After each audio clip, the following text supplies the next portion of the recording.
ॐ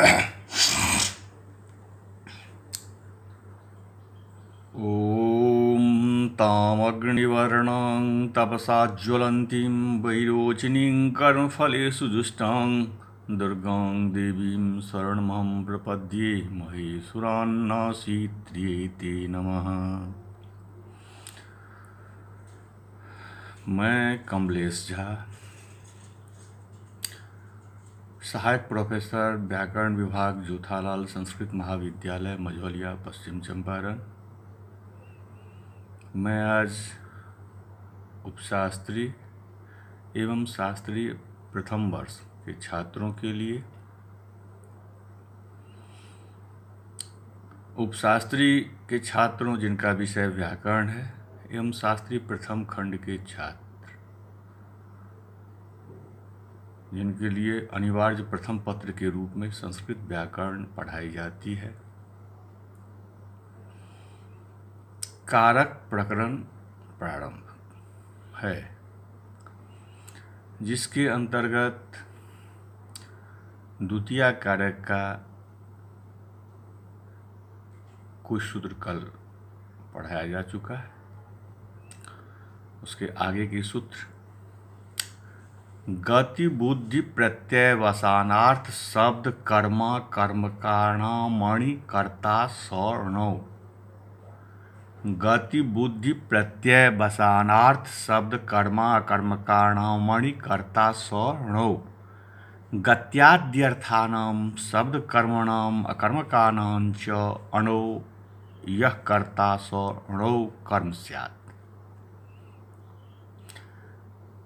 गति चलना, बुद्धि जानना, प्रत्यवसान खाना अर्थ वाली धातुओं का, शब्द कर्मक और अकर्मक धातुओं का जो अण्यंत अर्थात अप्रेरणार्थक अवस्था में कर्ता होता है, वह जब इन क्रियाओं से प्रेरणार्थक बनाते हैं तो कर्म कारक हो जाता है।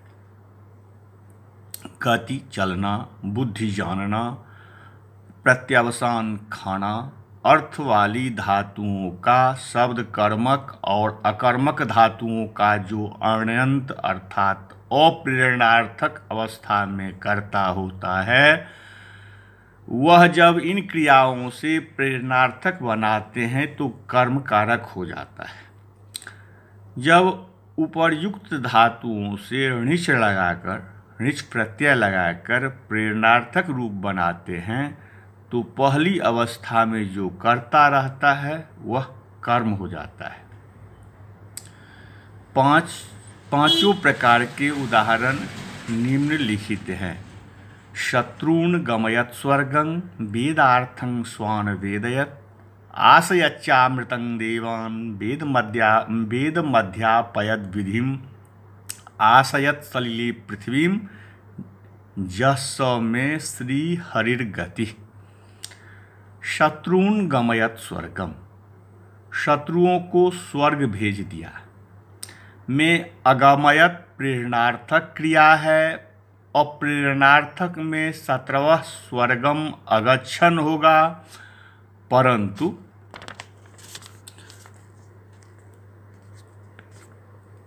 इससे जब प्रेरणार्थक बना तो 17वां को कर्म शत्रुन हो गया।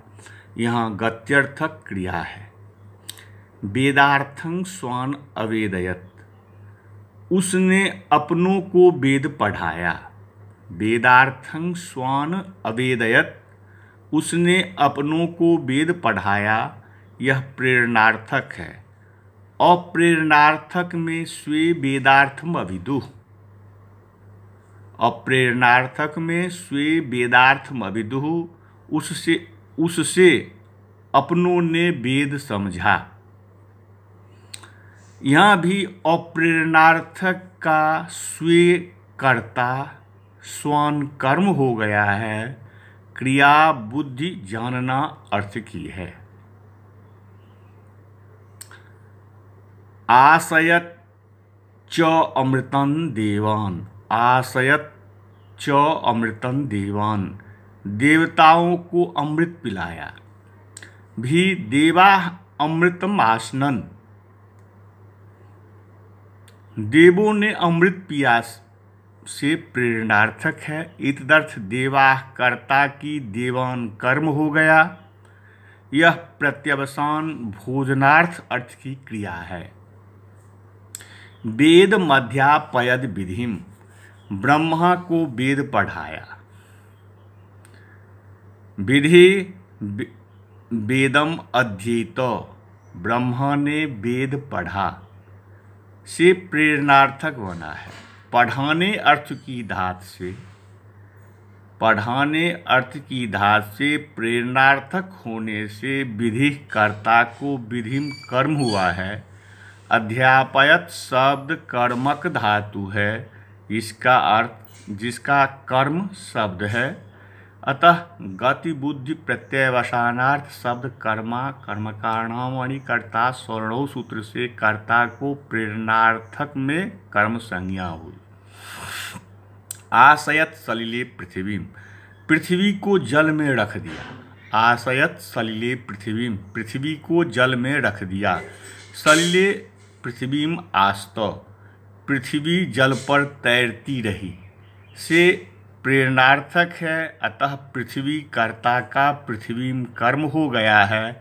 यह अकर्मक धातु है। गति इत्यादि किम पाचयत्योदनम देवदत्तेन, गति चलना अर्थ वाली, गति चलना इत्यादि अर्थ वाली क्रियाओं के विषय में ही ऐसा क्यों कहा गया है? क्योंकि पाचयति ओदनम देवदत्तेन, देवदत्त से ओदन चावल बनवाया जाता है। देवदत्त से ओदन चावल बनवाता है में पच धातु है। पच धातु गत्यर्थक, ज्ञानार्थक, भोजनार्थक, शब्द कर्मक या अकर्मक कुछ भी नहीं है। अतः प्रेरणार्थक में देवदत्त की कर्म संज्ञा न होकर अनुक्त कर्ता होने के कारण करण कारक हुआ है। अर्ण्यन्तानां किम गमयति देवदत्तो यज्ञदत्तम, तमपरः प्रयुङ्क्ते गमयति देवदत्तेन यज्ञदत्तम विष्णुमित्र।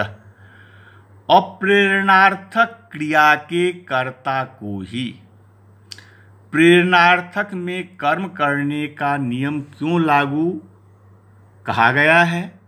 इसीलिए कि प्रेरणार्थक क्रिया के कर्ता के साथ यह नियम नहीं लागू होगा। उदाहरणार्थ गमयति देवदत्तो यज्ञदत्तम, देवदत्त यज्ञदत्त को भेजता है में गमयति प्रेरणार्थक क्रिया है। इसका अर्थ है देवदत्तः। यदि कोई दूसरा व्यक्ति देवदत्त को ऐसा करने, यज्ञदत्त को भेजने की प्रेरणा दे तो वाक्य हो गया गमयति देवदत्तेन यज्ञदत्तम विष्णुमित्र। विष्णुमित्र देवदत्त के द्वारा यज्ञदत्त को भिजवाता है। और प्रेरणार्थक का कर्ता देवदत्त करण कारक में रखा जाएगा, कर्म में नहीं। अतएव अप्रेरणार्थक क्रियाओं में प्रेरणार्थक बनाते समय उपरोक्त अर्थ की क्रियाओं के कर्ता को कर्म होगा, प्रेरणार्थक क्रियाओं से नहीं। निवस्योर्न, निवस्योर्न वार्तिक है। नायति बाह्यति वा भारंग भृत्येन, नी नए ले जाना अर्थ में, बह प्रापणे वो भी ले जाना अर्थ में। क्रियाओं के अप्रेरणार्थक के कर्ता को प्रेरणार्थक अवस्था में कर्म नहीं होता किंतु करण कारक होता है। यथा नायति बाह्यति वा भारंग भृत्येन, भृत्य द्वारा बोझ ढोवाता है। भृत्य भारंग नयति बहति वा का प्रेरणार्थक रूप है। अतः नी वह के साथ अप्रेरणार्थक के कर्ता भृत्य की प्रेरणार्थक में कर्म न होकर करण कारक भृत्येन हुआ है। नी और वह दोनों गत्यर्थक धातुएं हैं। गत्यर्थक होने से प्रतिबुद्धि प्रत्ययवसान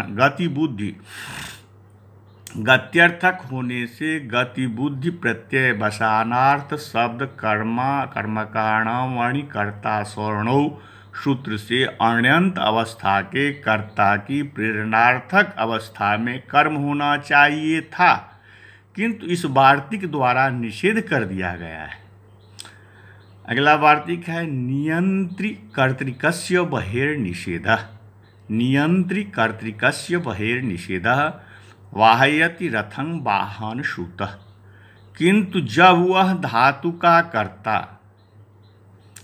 प्रेरणार्थक में नियंता हाँकने वाला सारथी ले जाने वाला हो तो उपर्युक्त निषेध का नियम नहीं लागू होगा।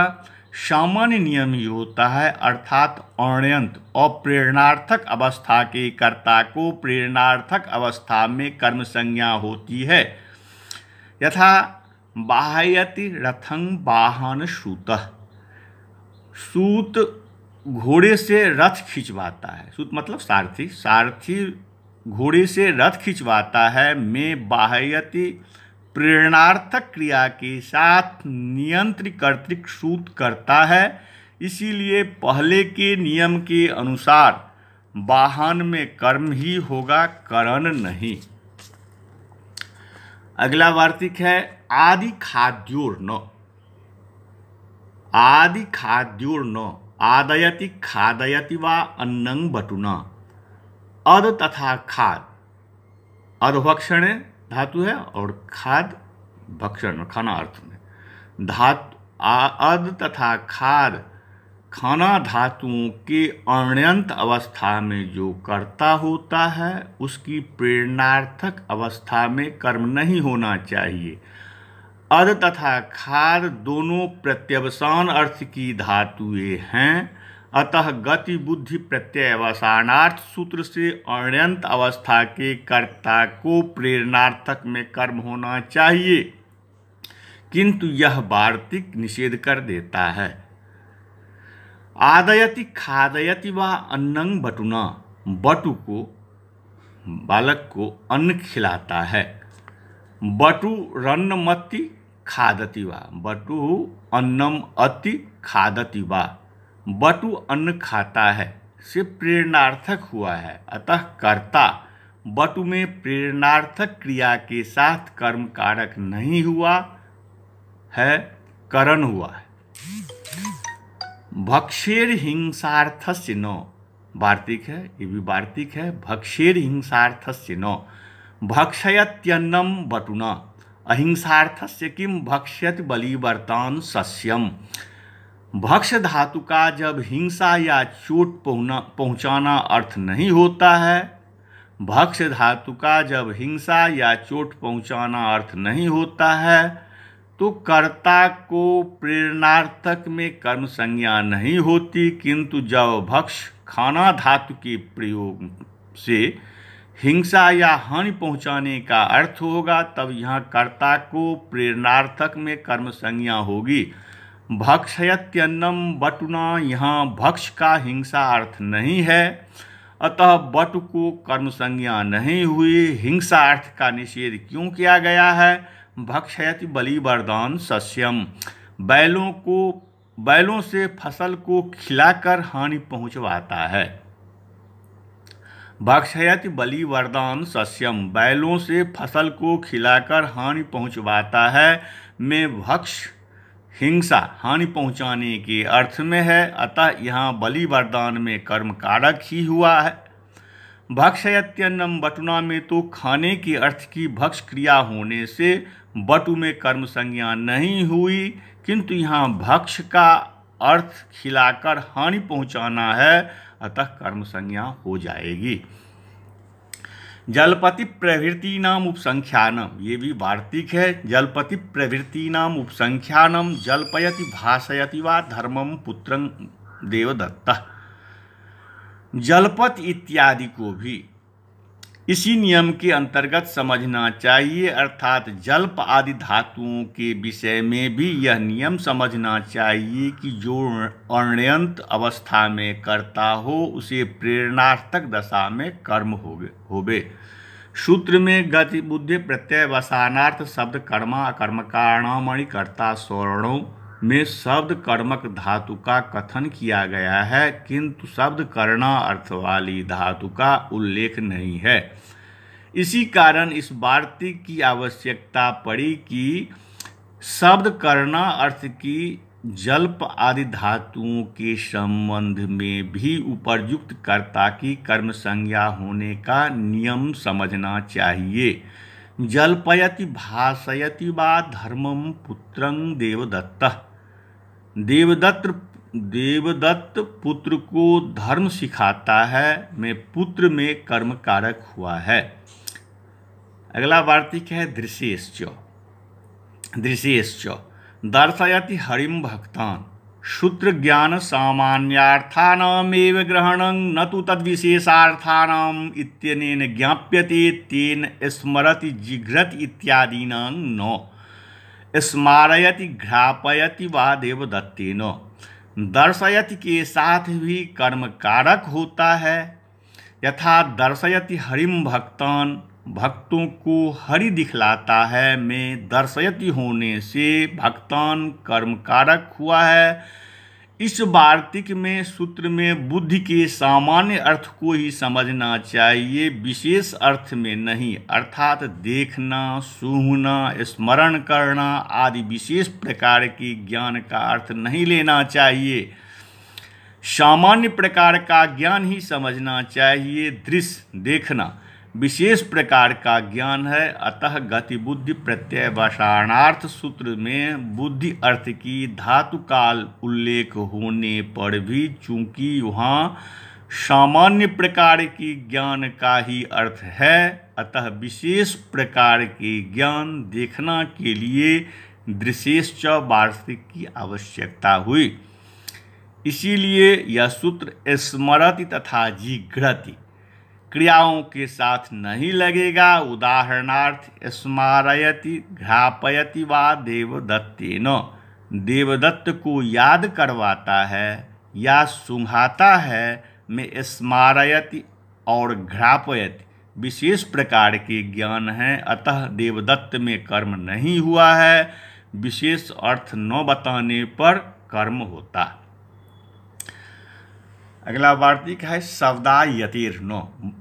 शब्दायति देवदत्तेन धात्वर्थ संगृहीत कर्मत्वेन अकर्मकत्वात् प्राप्ति।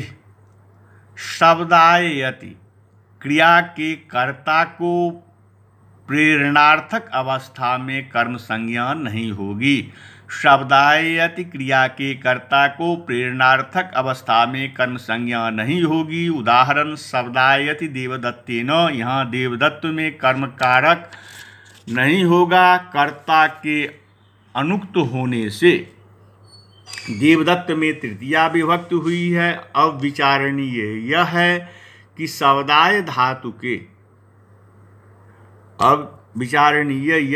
शब्दाय धातु के अर्थ में ही उसके कर्म का ग्रहण हो जाता है, अतः शब्दाय धातु अकर्मक हो गई। और इस प्रकार गति बुद्धि प्रत्यय वसानार्थ शब्द कर्मा अकर्मकाणामणि कर्ता स्वर्णो सूत्र के अनुसार अकर्मक धातु के कर्ता को प्रेरणार्थक अवस्था में कर्म संज्ञा होनी चाहिए थी। इसी का निषेध इस वार्तिक द्वारा किया गया है कि कर्म संज्ञा न हो।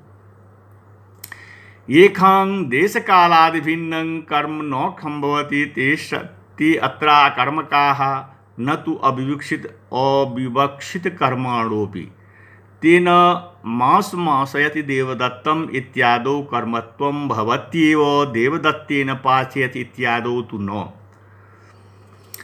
गति बुद्धि प्रत्यय वसानार्थ सूत्र में अकर्म की धातुओं से गति बुद्धि प्रत्यय वसानार्थ सूत्र में अकर्म की धातुओं से तात्पर्य है जिनका कर्म समय या स्थान के अतिरिक्त दूसरा नहीं होता।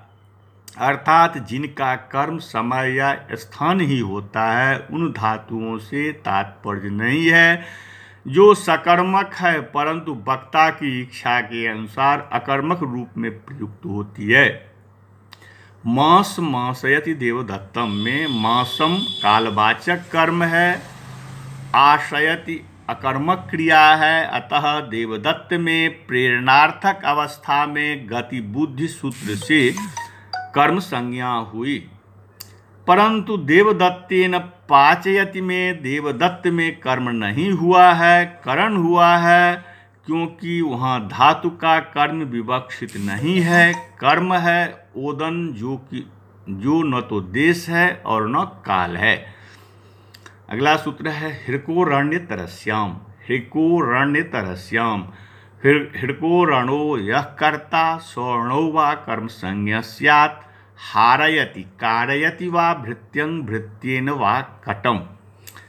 हृ हरने ले जाना, क्री डुकरी करने, करना अर्थ धातुओं के अप्रेरणार्थक में जो कर्ता होता है। ह्री ले जाना, क्री करना धातुओं के अप्रेरणार्थक में जो कर्ता होता है। वह जब इन धातुओं से प्रेरणार्थक बनाते हैं तो विकल्प से कर्म होता है, अर्थात कर्म भी हो सकता है और करण भी। यथा भारंग हरति भारंग भृत्यः, यथा हरति भारंग भृत्यः सेवक बोझ ले जाता है, का कर्ता भृत्यः प्रेरणार्थक, हारयति भारंग भृत्यंग भृत्येन वा सेवक से बोझ ढुलवाता है में कर्म भृत्यंग भी हो सकता है और करण भृत्येन भी। इसी प्रकार करोति कटंग भृत्यः सेवक चटाई बनाता है में प्रेरणार्थक, कारयति कटंग भृत्यंग भृत्येन वा सेवक से चटाई बनवाता है में इन दोनों उदाहरणों का विग्रह इस प्रकार है। भृत्यः कटंग हरति तम अन्यः प्रेरयति इति हारयति भृत्यंग भृत्येन वा कटम। दूसरा भृत्यः कटंग करोति तम अन्यः प्रेरयति इति कारयति भृत्यंग भृत्येन वा कटम। अगला वार्तिक है अभिवादि दृशोर आत्मने पदे वेति वाच्यम। अभिवादि दृशोर आत्मने पदे वेति वाच्यम अभिवादयते दर्शयते देवं भक्तं भक्तेन वा। अभि उपसर्ग पूर्वक बद तथा दृश्य धातुएं, अभि उपसर्ग पूर्वक बद तथा दृश्य धातुएं जब साधारण अप्रेरणार्थक रूप से रहती है तो इनसे आत्मने पद में प्रेरणार्थक रूप बनाने पर इनके कर्ता को विकल्प से कर्म संज्ञा होती है। अभिवादयते देवं भक्तं भक्तेन वा, भक्त से देव को प्रणाम करवाता है, भक्त से देव को प्रणाम करवाता है। अभिवदति देवं भक्तः से प्रेरणार्थक बना है, अभिवदति देवं भक्तः से प्रेरणार्थक बना है जिसमें धातु का प्रयोग आत्मने पद में हुआ है। अभिवादयते अतः अप्रेरणार्थक क्रिया, अभिवदति के कर्ता भक्तः को प्रेरणार्थक आत्मने पद क्रिया अभिवादय के साथ कर्म कारक भक्तम हुआ, अथवा अनुक्त कर्ता में करण कारक के साथ कर्म कारक, अनुक्त कर्ता में करण कारक भक्तेन होगा। इसी प्रकार दशयते देवं भक्तं भक्तेन वा भी भक्तः देवं पश्यति से प्रेरणार्थक है एवं आत्मने पद क्रिया है, अतः भक्तः कर्ता को कर्म या करण होगा। अगला सूत्र है अधिसिंहस्थासां कर्म।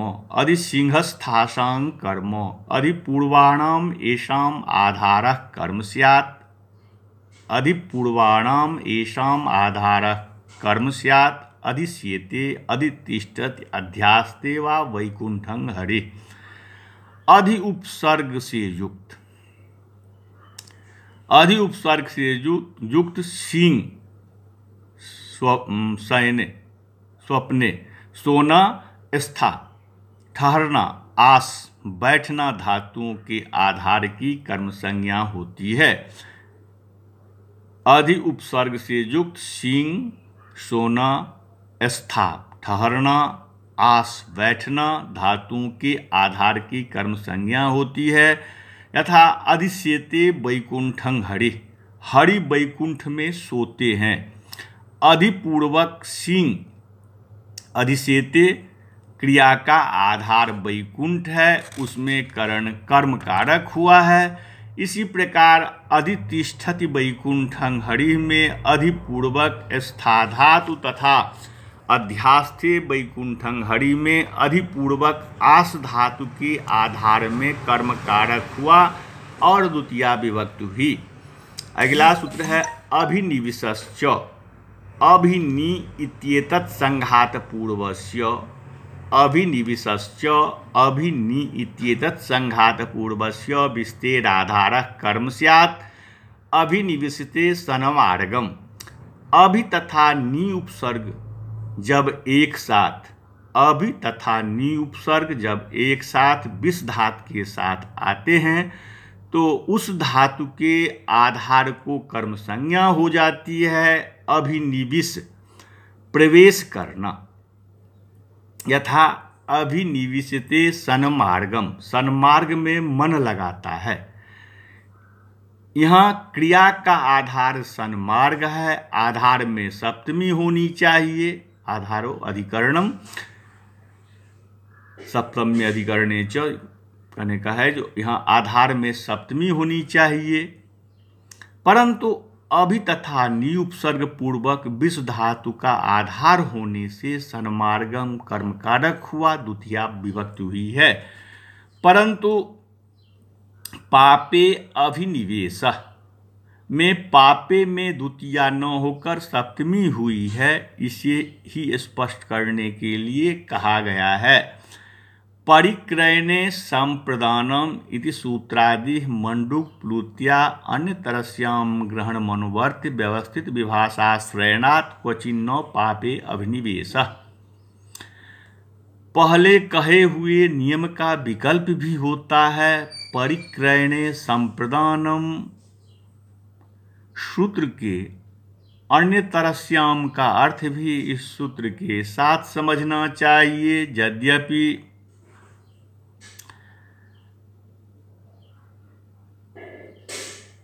वर्तमान सूत्र अभिनिविशश्च